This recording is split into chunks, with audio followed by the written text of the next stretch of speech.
يا أيها الذين آمنوا لا يسخر قوم من قوم عسى أن يكونوا خيرا منهم ولا نساء من نساء عسى أن يكن خيرا منهم ولا تلبسوا أنفسكم ولا تنابزوا بالألقاب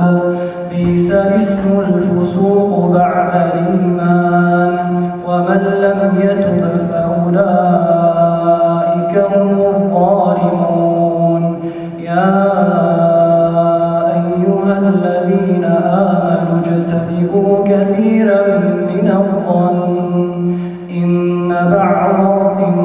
بعض الظن إثم ولا تجسسوا ولا يغتب بعضكم بعضا أيحب أحدكم أن يأكل لحم أخيه ميتا فكرهتموه واتقوا الله إن الله تواب رحيم يا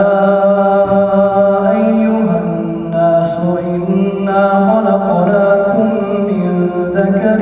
وأنثى وجعلناكم شعوبا وقبائل لتعارفوا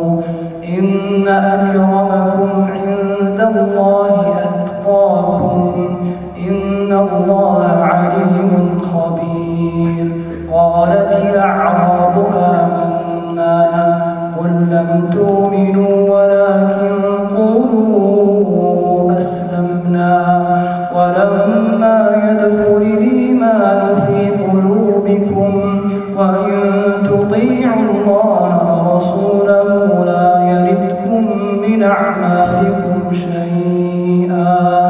إن الله غفور رحيم إنما المؤمنون الذين آمنوا بالله ورسوله ثم لم يرتابوا وجاهدوا بأموالهم وأنفسهم في سبيل الله وأولئك هم الصادقون قل تعلمون الله بدينكم والله يعلم ما في السماوات وما في الأرض والله بكل شيء عليم